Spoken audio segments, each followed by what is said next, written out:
Good morning friends and welcome back to NPTEL online certification course on Indian poetry in English. All of us remember that presently we are dealing with Indian diasporic poets, and in this series today we are going to discuss the last poet of Indian English diasporic writing, and that is Sujata Bhatt. My dear friends, till now we have already discussed many other diasporic writers, but today the writer that we have taken up, or the poet that we have taken up, is Sujata Bhatt. Like all other diasporic poets, Sujata Bhatt also was born in India, but then, as we have been saying in some other lectures as well, like any other diasporic poet, she also settled abroad. My dear friends, diaspora, as we have been saying, that it has become a universal phenomena. The world has become global. People take their birth in some place, and then because of some circumstances or the other, they have to travel to some other lands, and if their professional requirements or any of their familial requirements need it, they get themselves settled there. So, is the case with Sujata Bhatt also. Sujata Bhatt was born in India, especially in Ahmedabad, and then she had her early studies in India, and later on she was taken to U.S.A. and finally she also from U.S.A. she also switched over to Germany, where she settled. Before we go to have a look at Sujata Bhatt's poetic oeuvre, let us have a look at her early life achievements and the way Sujata Bhatt as a diasporic poet progressed. As I have been saying, the diaspora has become a universal phenomena, and Indian diasporic poetry is not limited to male poets alone. You have already seen in the previous lecture we talked about Bikram Seth, fine, and we have prior to that we have talked about Meena Alexander. Even prior to that we have talked about A.K. Ramanujan, and we have talked of some other poets as well. So, many female poets, namely Meena Alexander and then Sujata Bhatt, Imtiaz Dharkar, are representative female voices of diasporic poetry. Actually, diasporic poets, they not only write about the feelings of diaspora, but when it comes to women poets, they also talk about gender inequality, and especially the female body. Female body actually occupies a large space in diasporic poetry, especially by Indian women diasporic poets. They are writing, even though much is soaked in body, but yet they are not confined only to body, but they also touch upon various social issues and political events of their contemporary times. Sometimes or the other, we have already found that while memory is a crucial factor in many of the diasporic poets, they also tend to have a look at the surroundings where they live in, and they also have their eye for details for the contemporary times. Now, as we have been saying, Sujata Bhatt was born in the year 1956 in Ahmedabad, Gujarat. Later, she was taken by her parents to U.S.A. in 1968. Sujata, though a Gujarati by birth, she writes both in Gujarati as well as in English. She is a translator and a freelance writer. Apart from her poetry writing, she also did Masters in Fine Art from the University of Iowa, and for a time she was also writer in residence at the University of Victoria in Canada. Actually, why she got settled in Germany is because of her marriage with Michael Augustine, a German writer, and later on Sujata Bhatt settled in Bremen, Germany. She has also been broadcast in British, German and Dutch radio. Now, you might be curious to know as to what are the prizes or the awards that Sujata Bhatt got. Sujata Bhatt actually got awarded for her very first book entitled Brunogem. In the year 1988, she actually received Commonwealth Prize in 1988. Later on in 2000, she also got Italian Tratti Prize. Fine. She is, if we have a look at her poetic oeuvre, as I have been saying, she is more an Indian poet than a diasporic poet. If we delve deep into the world of Sujata Bhatt, we can find that her poems give importance to Indian tradition, Indian mores, Indian customs, even Indian birds and animals, fine, and various religions of India as well. She has been exploring both India and diasporic experiences. The experiences of being a South Asian woman in postmodern Europe is very much at the core of her writing.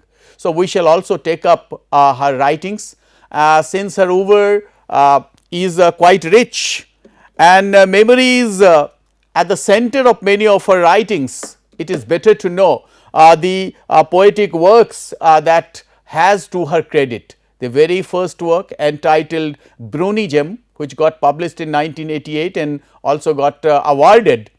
So, now this Brunogem, you might be curious to know about the word Brunogem, how this word Brunogem was coined.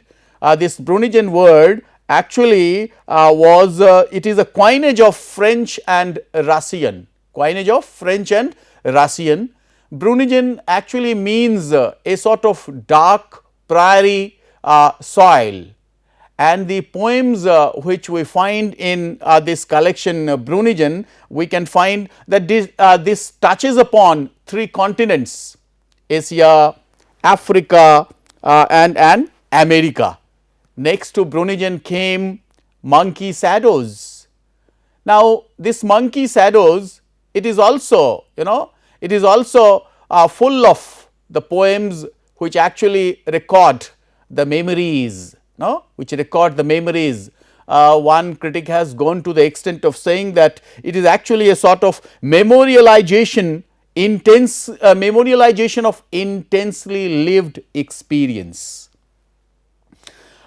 Memories of her years spent in India, and then since as the title says Monkey Shadows, so we can also find the depiction of monkey and child. We also find the depiction of the spaces between, the experiences between that of a monkey and a child, how they look at each other and how they actually try to articulate the inarticulate experiences. How we can also find there is actually a contrast of human and bestial experiences in the second volume, that is Monkey Shadows.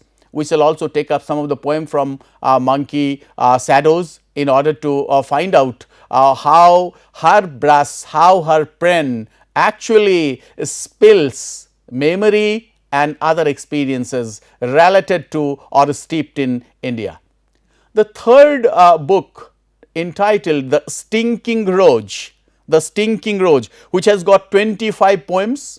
It is actually a bit metaphorical, the Stinking Roach, and here there are poems which are based on garlic lores.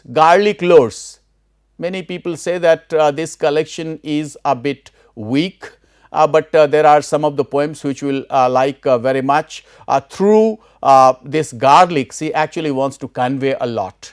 There is one line where she says that what is in a name.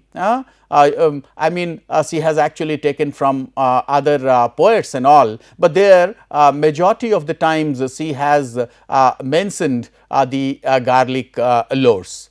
Then comes Point No Point, which may be considered to be a sort of, a sort of journey of the self. Point No Point. It came out in the year 1997, and then came out Agathora, Agathora, Agathora. Once again, this word also is actually a mixture. This word also is a mixture of German words, fine, and it actually means window. So, through this volume also, see, not only talks about various experiences of different countries. She also talks about the tastes of different countries. When we shall go to the depict that, we will find out. And then came The Color of Solitude in 2002, which is actually a long sequence of poems depicting the works of Rainer Maria Rilke, his wife, the sculptor, and then their common friend Paula Modersohn Becker, the painter. And then in the year 2008 came Pure Legard, Pure Legard. So, these are some of our poetry collections.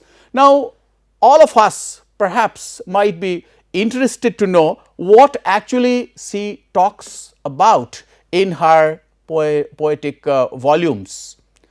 As a diasporic poet, like all other diasporic poets, she also talks about rootlessness, she talks about dislocation, nostalgia, amnesia, I mean memory, memory of not only something lost, but then the memories which always is at the back of her mind, but then she also tries to find out something when she looks at something, and then suddenly she goes, she takes a retreat to the past.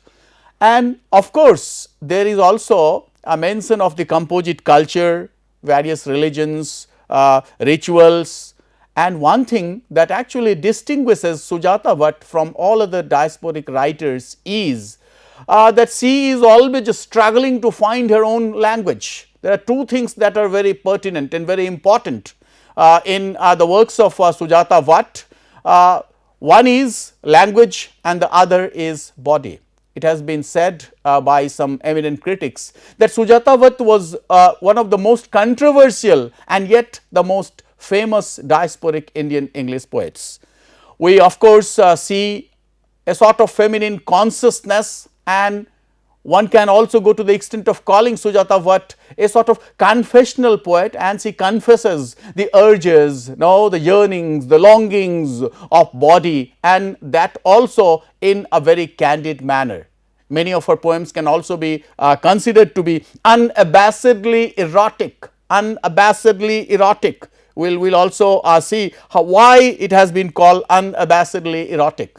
Now, here we can take one poem which but then that is not actually going to write Sujata Bhatt off as a diasporic poet. Sujata Bhatt also has in her poetic numbers a yearning for the discovery of the self. For example, we can take here some lines from one poem, Point No Point, where actually she says, why name a place point no point?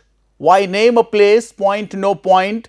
Does it mean we are nowhere when we reach it?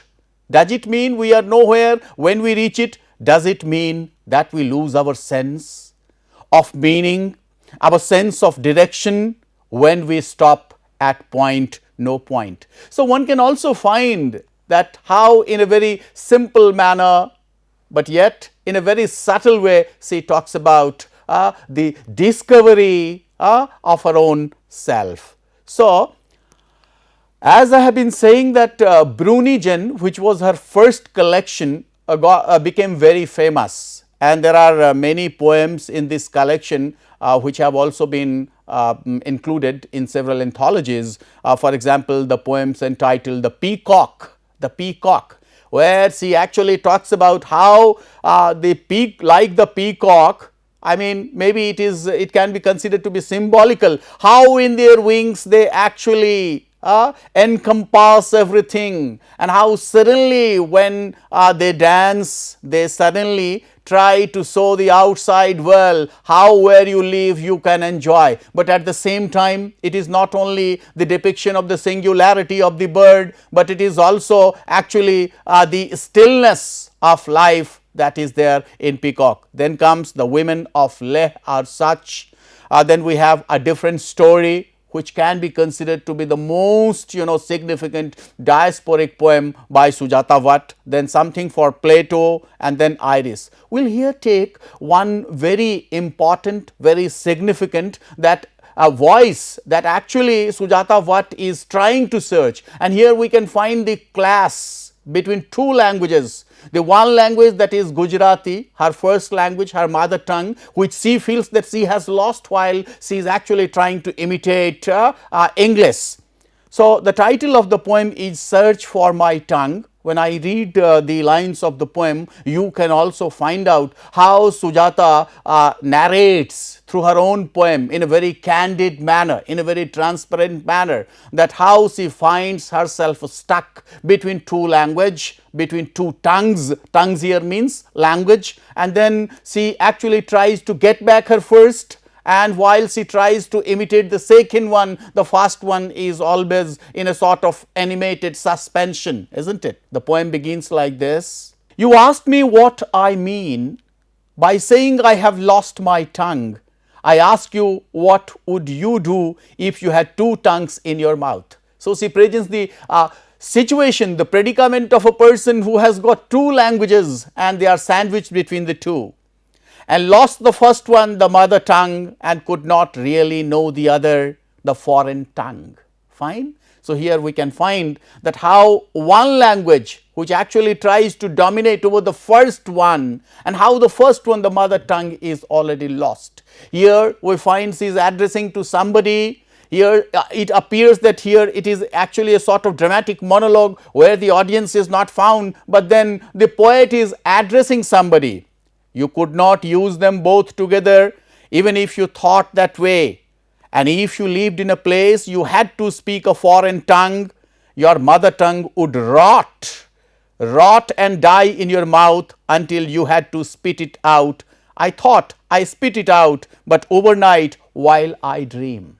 So, the painful situation of a person who has got one language which can help him or her survive, and at the same time the same person gets actually deprived of the first language. But then can we really say a goodbye to our first language, that is mother tongue? Exactly not. And what happens? It actually appears in dream, and with the dream it gives a sort of hope, with the dream it gives a sort of succor, a sort of support. And what she does, lest she loses her first language, what she does, she actually incorporates Gujarati, her first language, even in the midst of English. So, many critics have gone to the extent of saying that the use of Gujarati may also tell other people how she was very much in love with the blood, in love with the tongue that was her own, but some other critics have called it a sort of foolish practice, isn't it? So, the lines that follow, they are actually Gujarati. Mune hutu ke akhi jeev akhi vasa me thunki nakhi chai parantu ratre swapnama mari bhasa pachi ave che. I mean, this is actually Gujarati, and what Sujata does is she later on provides us with the translation of what she says. So, in a way she is trying to satiate her own desire, her own yearning of getting back her first language. It grows back, a stump of a shoot, grows longer, grows moist, grows strong veins. It ties the other tongue in knots. The bud opens in my mouth. It pushes the other tongue aside. Every time I think I have forgotten, I think I have lost the mother tongue, it blossoms out of my mouth.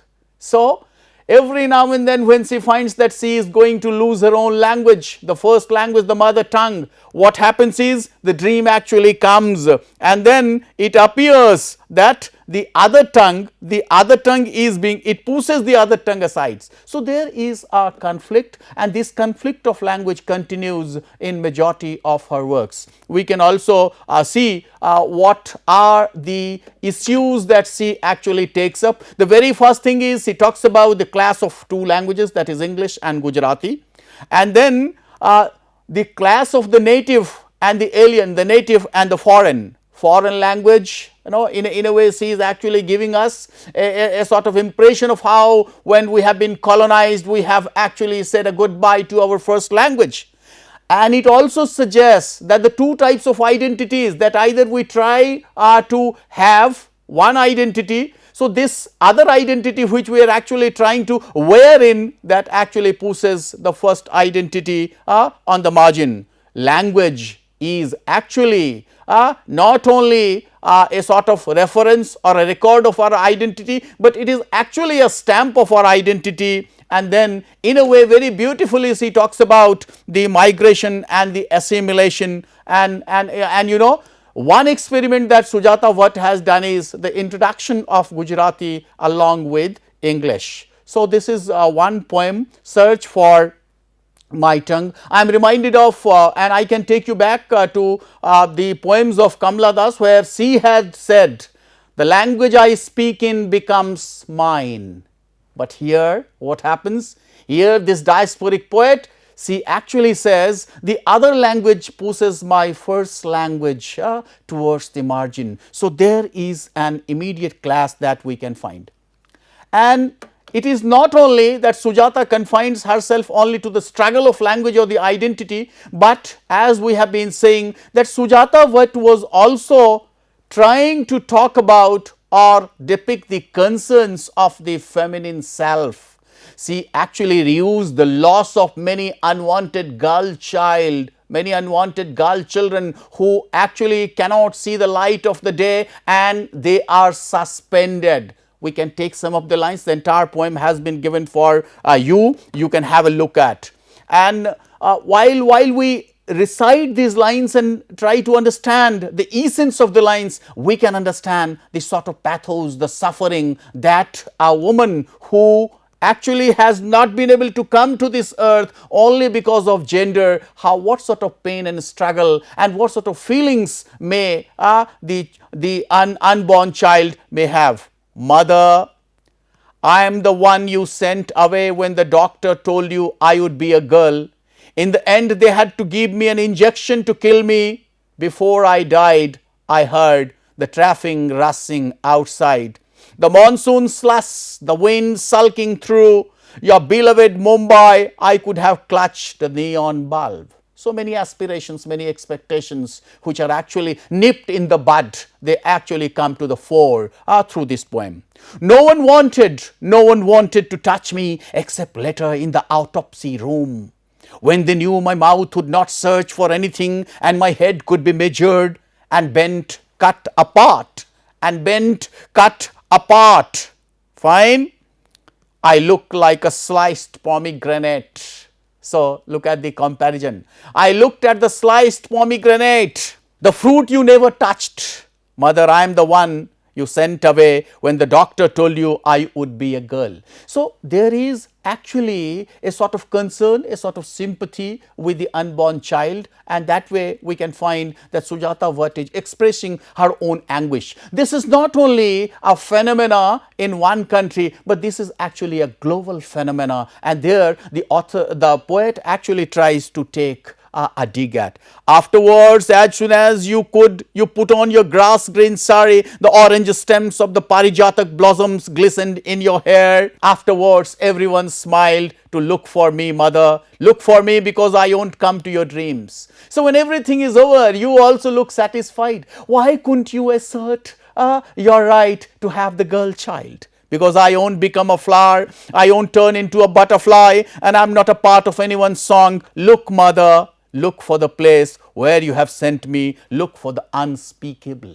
So through this poem, she actually not only tries to take a dig at this civilized society, but she is also trying to awaken those mothers who actually under the pressure or under some other conditions have to say a goodbye to the child who could not take birth. Fine, because of many reasons or the others. So there is not only a sort of pathos, there is actually a sort of suffering, and the suffering for the girl child. Fine. So when finally it comes, look for me, mother, because this is not God's will. So what? You are perhaps trying to interfere with the God's will. God didn't want that. Look for me, mother, because I smell of a formaldehyde. I smell of a formaldehyde, and still I wish you would look for me, mother. Will you ever, mother, look for me, something that you have lost, a precious child? Fine. So there actually the poet tries to show a sort of struggle, a sort of conflict between the self of a woman and then the society. The society cannot understand, but how are you also not to be blamed because you could not assert your right to give birth to the child only because she was a girl child. Fine. So we can find that there is a sort of feminine sensibility, and there is also a dig at the patriarchal order. Fine. And if we confine ourselves, we can say it is only a sort of patriarchy, no, but then looking at the outside, looking at the modern world, we can find how the dangers of modernity, and there has been a sterility of thought. Our thoughts have become quite sterile. The tone, of course, is very melancholic, my dear friend. So these are the two poems that we have discussed, but then one poem which in true sense can be considered to be diasporic is a different history. In this poem, when you read, you will also find that not only the poetess Sujata Bhatt talks about how languages are also colonized, but at the same time how she talks about Indian traditions. You remember when we were discussing Arun Kolatkar, we said that every stone is a god. They are cousins, nephews to each other. And here also Sujata Bhatt, being in Germany or wheresoever she is, because throughout she has been a traveler, and many critics have gone to the extent that there comes a point when no poet remains a diasporic poet, rather they become a sort of traveler. And while they become a traveler, all these thoughts they unplug in the form of memory, and then they actually derive, not only they memorize, but they also deride so many things. So here is a beautiful example where the poem starts with great Pan is not dead. Great Pan is not dead. Let us also remember here that in Plutarch, the famous historian, he mentions that during the reign of Tiberius, while they were having a journey on the ship, one of them said, great Pan is dead. And here there is actually a retort by Sujata Bhatt, where she says, it is said that when Pan was dead, Christ was born in India. And here Sujata Bhatt actually says, great Pan is not dead, he simply immigrated to India. And then she mentions that how in India there are several ways of worshipping gods and goddesses, because we find there, gods and goddesses even in birds, animals, trees, nature, river, water, ponds, everywhere. Here the gods roam freely, disguised as snakes or monkeys. Every tree is sacred. And then she goes on and she says that whenever you are going to kick a book or slide a book by your feet, then perhaps your elders may also say that perhaps it is actually a sort of disregard to goddess Saraswati, because the paper which we write on has also come out of the tree, and this tree becomes very sacred. It is a sin to shove a book aside with your foot, a sin to slam books down hard on a table, a sin to toss one carelessly across a room. You must learn how to turn the pages gently without disturbing Saraswati, without offending the tree from whose wood the paper was made. And then the second part of the poem, while the first part actually talks about the Indian religious belief or whatsoever, in the second part the poet actually comes back to colonization. Fine. The idea of colonization, how, and again the language questions comes in and between, and she says, which language has not been the oppressor's tongue? Every language has become the oppressor's tongue. Somebody who exploits, they exploit you with the help of language. Language is a great weapon or a tool to exploit, to subdue others. Which language truly meant to murder someone? How does it happen? After the torture, after the soul has been cropped, with a long scythe swooping out of the conqueror's face, in a very subtle way, she refers to the Britishers, how they actually dominated over Indians, fine, for years, and then that also with the help of the language. And that language actually creates a sort of conflict in the mind of Sujata Bhatt, of the conqueror's face. The unborn grandchildren grow to love that strange language. Here again she takes a dig. How our elders always have been telling us to learn English. No. How at once upon a time she had said that the middle of my name is English and I don't want to have it. Fine. So, there is in a way while she is struggling for the language and she says our elders, our the unborn grandchildren, they are also told, they are also supposed to grow to love the strange language. This poem is also from the first collection, that is Brunogem. There are n number of poems in Brunogem. You can have a look and you can have read those poems in at your leisure and at your own pleasure. We can also find that this poem in a very subtle, in a very succinct manner talks about the transaction of religion and of rituals. Loss of linguistic control we have already seen, and then there is also a concern for the next generation who will also be told to toe the line, to ape the line. What is that? That is English. Fine. Now, the other collection, I mean the second collection which actually became very famous because of certain things, and that is the Monkey Shadows, which I have been saying that it actually talks about the memories of the year that Sujata Bhatt spent in India, and then it also talks about several rituals. But then there are some poems in this collection which are not only memorialization of intensely lived experience, rather they also talk about a sort of, in a very candid manner, they express the urges of a lady, they express the urges and the longings of the body. I think it would not be sufficient to read all the lines, but then you can read it at your own leisure. I will simply read some of the lines. A white asparagus, asparagus is a plant, fine, and through this the woman, the speaker, the narrator of the poem, she actually talks about her bodily urges. Who speaks of strong currents streaming through the legs, the breasts of a pregnant woman in her 4th month? She is young.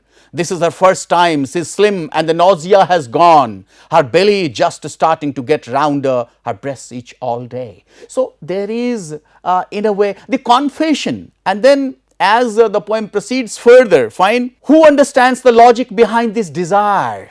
And this desire is very homely, the desire is very individual, but this desire is that of a lady. The desire is of a body, and body plays a very significant role in the poetic oeuvre of Sujata Bhatt.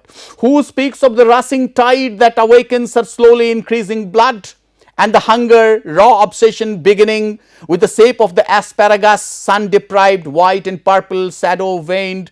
She buys 3 kilos of the fat ones, thicker than anyone's fingers. She strokes the silky heads, some are so jauntily capped, even the smells pulls her in. So, you can read this poem. There are, the poem is also metaphorical, but the poem is also candid. You can find out the underlying themes and the concerns of the poem, A White Asparagus. It has been called unabashedly erotic, fine. And then we come to the other collection which is named Agathora. Agathora, again a German word. Agathora actually talks about the diverse relationship,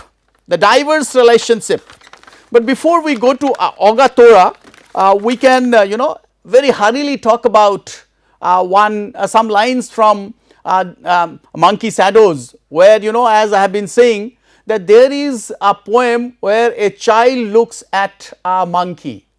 There has been an association with human beings and the monkey, fine, and in India the monkey is revered as monkey god Hanumana, fine, and there are some lines where Sujata Bhatt says, some people have monkeys in their dreams, monkeys in their nightmares, monkeys crossing their shadows long after they stopped being children, long after they have left such a garden.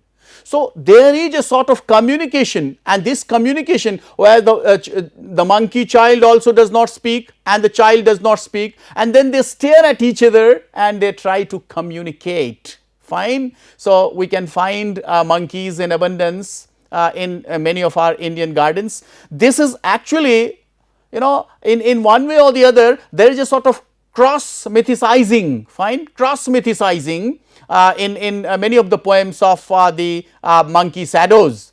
And let us make a switch over from monkey shadows to Agathora, which actually means this German word which actually means window. And here you can find 3 continents, and the experience of 3 continents being mentioned by Sujata Bhatt. The diverse relationship in poem after poem, you can find the use of dashes and the colons and all, and one can also find that how travels and journeys they actually enrich us by letting us know. There is one word which is used, gazpacho. I mean it is a word from cooking in Spain, which actually means a Spanish soup. So 3 continents, as I have been saying. So she mentions gazpacho, that is a Spanish word, fine, and then another word she also uses, which is worst, WURST, worst. That is again a sort of sausage. And then we can find some, turmeric has been used quite in abundance. Let us have a look at some of the lines.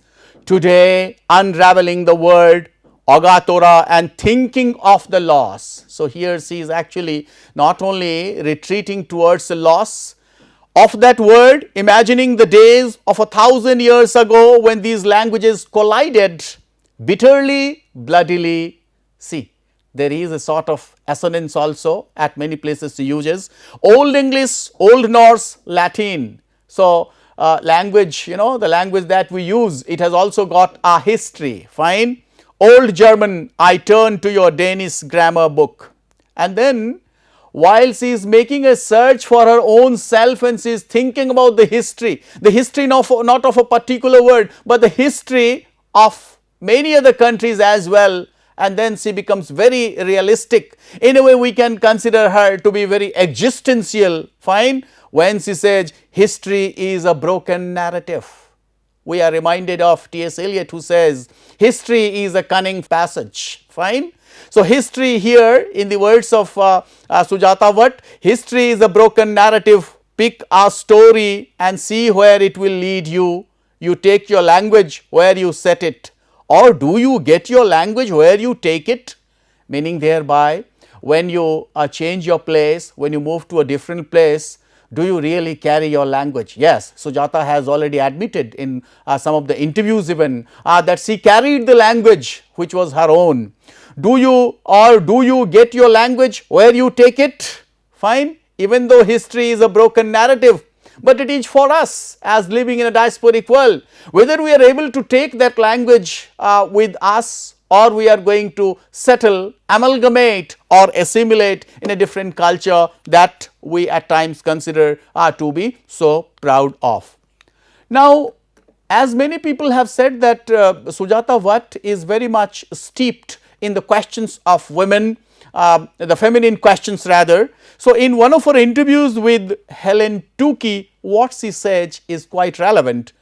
When she says, for most of human history, girls and women's stories, if told at all, have been told by men. She says that the stories of girls and women's, they have actually been told by men, usually from a male perspective and sometimes from an actively misogynist point of view.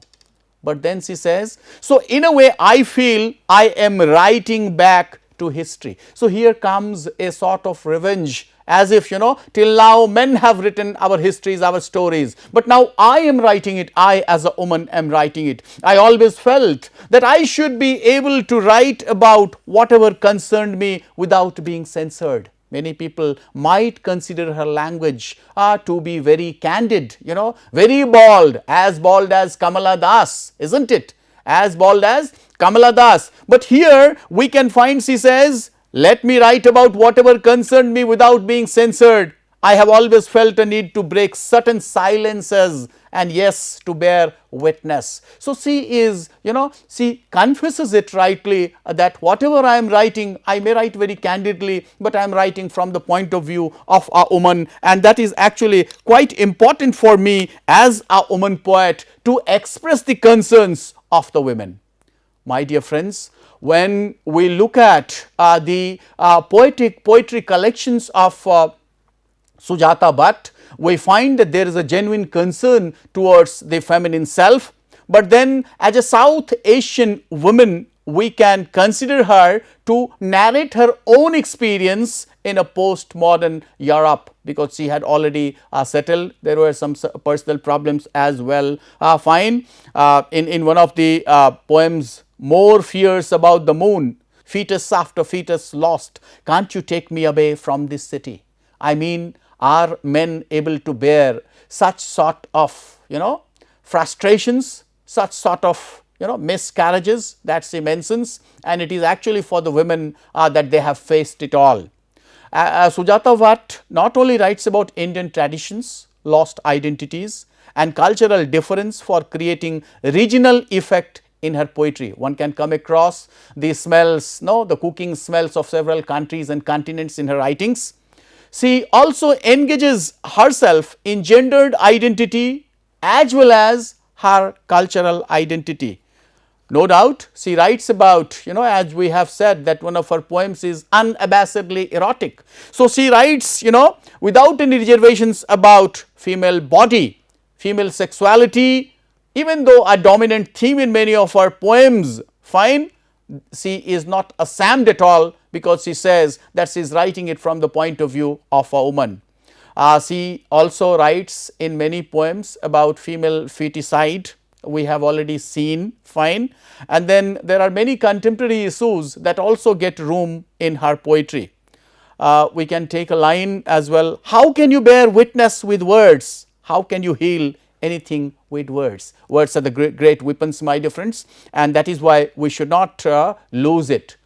While discussing several cultures, as we have found that she mentions, she talks of different cultures.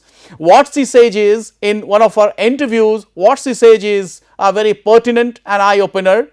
My work reflects my life, so what I have experienced and seen does enter into my poems. She is not a poet who actually imagines, but she is actually a poet who actually spills, who actually writes her own experiences, colored in the cauldron of her own frustrations, of her own struggles. If I had lived all my life in India and had never really gone abroad, then my poems would be very different. So, in a way, she actually does not have any regret, fine, of settling in Germany.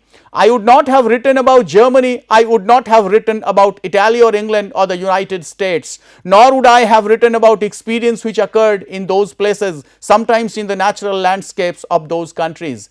Since he was in US for quite some time, so many people have found a sort of Americanism in majority of her poems.